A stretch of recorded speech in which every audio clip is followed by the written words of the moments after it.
Lo que podemos descubrir en estas escenas en primer lugar es lo más evidente y admirable. Pedro Infante no utilizó un doble. En efecto, fue él mismo quien se encargó de aprender y ejecutar dichas acrobacias para la filmación de esta película. Sin embargo, el director de esta cinta, Ismael Rodríguez, había contemplado que un doble llevara a cabo dichas acrobacias, pues la razón era sumamente de vida o muerte. Por ejemplo, Ismael Rodríguez había ordenado estrictamente que la escena donde el personaje de Pedro brinca en su motocicleta a un grupo de trabajadores fuera ejecutada por uno de los motociclistas del escuadrón de tránsito.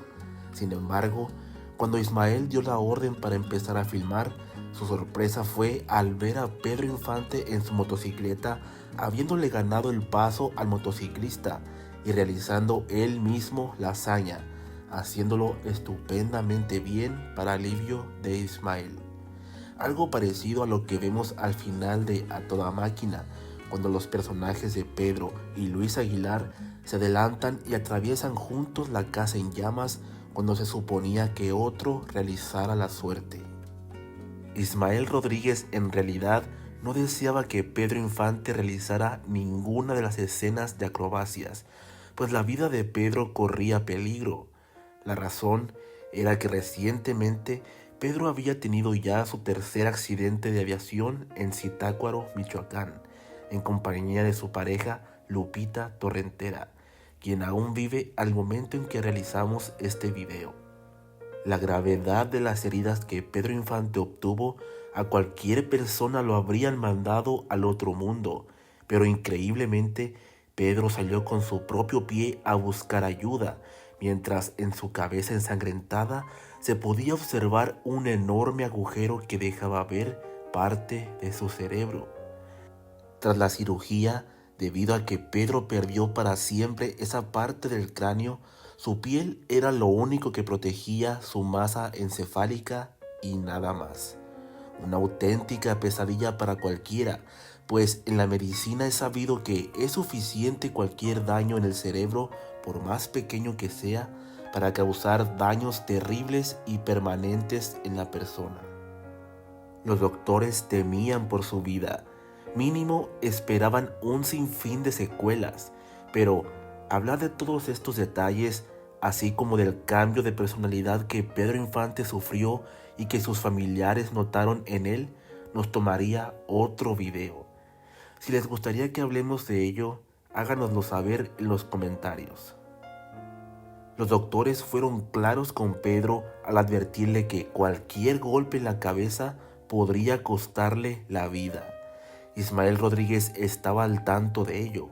Sin embargo, Pedro Infante se negaba a que otros lo doblaran, bajo el argumento de que no quería recibir aplausos robados. Es decir, no quería engañar al público haciéndole creer que él había hecho dichas acrobacias cuando en realidad no había sido así. Él era ya un actor orgulloso de sí mismo. Sin embargo, la peor pesadilla de Ismael Rodríguez habría de hacerse realidad durante una escena que quedó grabada. Durante una de las escenas, Pedro realizaba un derrape en su motocicleta para alcanzar un vehículo, pero de pronto la cámara captó el momento donde Pedro perdió el equilibrio y cayó al suelo. De acuerdo con los testigos, Pedro no se levantaba y entre los allí presentes reinaba el miedo a que algo malo le hubiera pasado al actor, pues todos vieron que, para mala suerte, se había golpeado en efecto en la cabeza, lo que tanto le pidieron los médicos evitar a toda costa.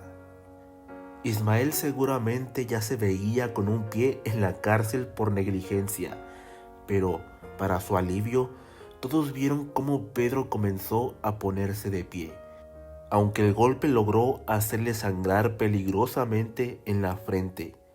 Cuando los asistentes corrieron a auxiliarlo, él simplemente dijo: "Es nada más un raspón".